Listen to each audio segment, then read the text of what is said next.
Hello class 10th students, ये आज class 10th त्रिकोण पद्यांश की आज लास्ट वीडियो होगी। कल आपका एग्जाम है। आई होप आप सब अच्छे से तैयारी कर रहे होंगे एग्जाम की। आपके एग्जाम के पॉइंट ऑफ व्यू से जो भी महत्वपूर्ण पद्यांश थे वो हमने इस सीरीज में कवर कर लिए हैं। ये हिमालय वाला चैप्टर भी इंपॉर्टेंट है, इससे भी एग्जाम में कभी आ जाता है पद्यांश। इसके लिए भी मैं वीडियो लेके आ गई हूँ, इसको भी आप अच्छे से तैयार कर लेना।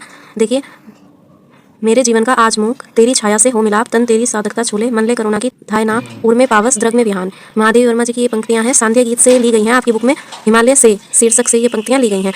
तो पहले हम लिखते हैं संदर्भ। इसमें हम कवि कवियत्री जो भी होते हैं उनका नाम बताते हैं और आपकी बुक के किस पार्ट से ये पंक्तियां ली गई हैं वो बताते हैं। प्रस्तुत पद्यांश या प्रस्तुत पंक्तियां हमारी पाठ्य पुस्तक के काव्य खंड के हिमालय से शीर्षक से उद्धृत हैं या ली गई हैं। यह कवियत्री, ध्यान रखना, कवियत्री है महादेवी वर्मा द्वारा रचित सांध्य गीत से लिया गया है। महादेवी वर्मा की सांध्य गीत रचना जो है उससे ये कुछ पंक्तियां आपकी बुक हिमालय से शीर्षक करके ली गई हैं। अगर आपसे ऑब्जेक्टिव टाइप क्वेश्चन में पूछ लेते हैं सांध्य गीत किसकी रचना है, ध्यान रखना महादेवी वर्मा की। और पाठ के नाम को, लेखक कवि या कवियत्री जो भी है लेखिका, उन सबके नाम को आपको अंडरलाइन कर लेना है, ध्यान रखना। आप अलग ब्लैक पेन से भी इनको लिख सकते हैं। फिर प्रसंग लिखते हैं। प्रस्तुत पंक्तियों में कवियत्री ने किस बारे में बात की है वो हम बताएंगे। प्रस्तुत पंक्तियों में कवियत्री महादेवी वर्मा भी आप लिख सकते हैं। हिमालय को देखकर उसके गुणों को अपने मन में सहेजने की कामना करती हैं, या हम लिख सकते हैं उसके गुणों को अपनाने की कामना करती हैं। अब इसकी व्याख्या कैसे करेंगे हम, देखिए पंक्तियां देखिए आप। मेरे जीवन का आज मुख, महादेवी वर्मा जी कहती हैं मेरे जीवन का जो मुख बोलते हैं चुप्पी को या साइलेंस को। तेरी छाया से हो मिलाप, मिलाप यानी मिलना। तेरी छाया से मेरे जीवन का जो मुख है उसका मिलाप हो, तन तेरी साधकता छूले, मेरा जो शरीर है वो तेरी साधना को छूले। हिमालय से कहती हैं तेरी छाया से हो मिलाप, तेरी छाया से उसका मिलाप हो या मिलना हो, तन तेरी साधकता छूले। महादेवी वर्मा जी कहती हैं मेरा जो शरीर है वो तेरी साधना को छूले। मन ले करुणा की थाय नाप, मन जो है वो करुणा दया जो होती है उसकी थाय, थाय बोलते हैं गहराई की, नाप को ले, यानी जो मन की गहराई है उसको पूरा नाप ले, अर्थात समझ ले। में पावस द्रग में विहान, और बोलते हैं हृदय में पावस, वर्षा ऋतु, हृदय में जो वर्षा ऋतु है, द्रग में विहान, आंखों में जो प्रातःकालीन सौंदर्य है। व्याख्या कैसे करेंगे आप, यहाँ से आप नोट कर सकते हैं। महादेवी जी कहती हैं, आप लिख सकते हैं कवियत्री कहती हैं कि मैं तो यह कामना करती हूँ कि मेरे जीवन के मौन को, आया था ना मेरे जीवन का आजमुख, मेरे जीवन के मौन को तुम्हारी छाया में मिला दूं, अर्थात हिमालय की छाया में मिला दूं। अर्थात वह हिमालय के गुणों को अपने आचरण में उतारना चाहती हैं। वह हिमालय के समान ही जो उसके गुण हैं उनको अपनाना चाहती हैं। वह कामना करती हैं कि मेरा शरीर भी तन तेरी साधकता छूले। इसकी व्याख्या करेंगे। कामना करती हैं मेरा शरीर भी तुम्हारी तरह कठोर साधना शक्ति से परिपूर्ण हो, अर्थात कैसी भी तूफान बारिश वर्षा आए, हिमालय जिस तरह अपनी शिद्दत से एक जगह कठोर होकर खड़ा रहता है, उसी तरह ये कहती हैं तुम्हारी कठोर साधना शक्ति से परिपूर्ण हो मेरा शरीर भी, और मेरा मन इतनी करुणा से भर जाए जितनी करुणा तुम्हारे हृदय में है। मन ले करुणा की थाय नाप, इसे लिखेंगे। इसका तात्पर्य है मेरा मन भी इतनी करुणा से भर जाए जितनी करुणा तुम्हारे हृदय में है। तात्पर्य क्या है? तात्पर्य यह है कि जिस प्रकार हिमालय सारे कष्टों को सहन करता है वैसे ही संकटों से मैं भी विचलित न हूँ।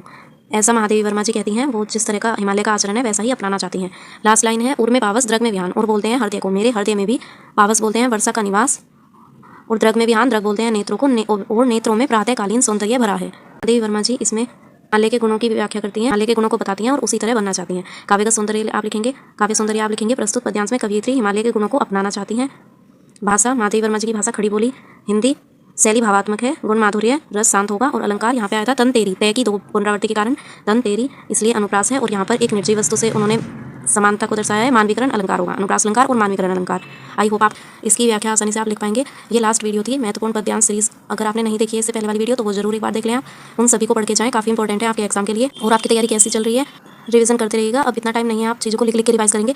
अगर आपने पहले से चीज़ें अच्छे से तैयार की हैं, देखिए एग्जाम से कुछ दिन पहले पढ़कर पास तो हुआ जा सकता है, बट अच्छा स्कोर करना तभी पॉसिबल है जब हम सेशन की स्टार्टिंग से मेहनत करते हैं। अगर आपने सेशन की स्टार्टिंग पूरी ऑनेस्टली के साथ प्रिपरेशन की थी तो आई एम श्योर आप अच्छा स्कोर करेंगे। टेंशन नहीं लेनी है, बस रिवाइज करते रहिएगा। जो मेन चीज़ें होती हैं एग्जाम में लेके जाने के लिए वो सब आप तैयार रखिएगा। एडमिट कार्ड आपको भूल के नहीं जाना है, एडमिट कार्ड की फोटोकॉपी करा लेनी है, कलर फोटोकॉपी करा लेनी है आपको, वो अपने पास रखनी है, और ओरिजिनल आपको लेके जाना है एग्जाम में। राइटिंग आपको अच्छी लिखनी है, उसके लिए आप अच्छे पेन, जिनसे भी आपकी राइटिंग अच्छी आती है, जो भी आपको कंफर्टेबल लगते हैं, जिनसे आपकी स्पीड मेंटेन हो पाती है, वही पेन आप यूज़ करना। दूसरे को कॉपी मत करना कि उसने ये वाले पेन यूज़ किए हैं तो मैं भी ये वाले पेन यूज़ करूँगा।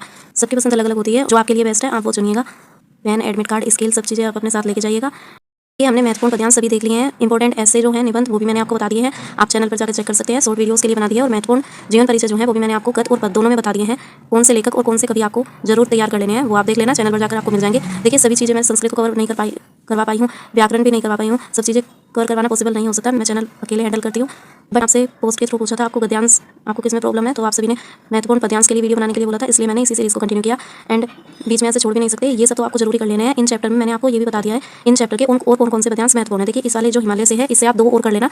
एक तो नभ में गर्वित झुकता शीस, ये वाला आपको कर लेना है कठिन प्राण तक, ठीक है। नभ में गर्वित झुकता शीस पर अंक लिए हैं 3-4। मन गल जाता नत विश्व देख, तन सह लेता है कुलिस भार, कितने मृदु कितने कठिन प्राण, ये वाला भी आपको जरूर कर लेना है, इंपॉर्टेंट है। और एक ये भी आप इस चैप्टर से जरूर करके जाना, टूटी है तेरी कब समाधि, झंझा लोटे सत हार हार, सबे चला द्रगों से किंतु मीर सुनकर जलते कण की पुकार, सुख से विरक्त दुख में समान। और एक ये वाला, ये 3 आपको इस चैप्टर से कर लेने हैं और बाकी जो मैंने कवर कराए हैं वो आप इस सीरीज के ध्यान जरूर तैयार करके जाएं। And all the very best all of you for your exam.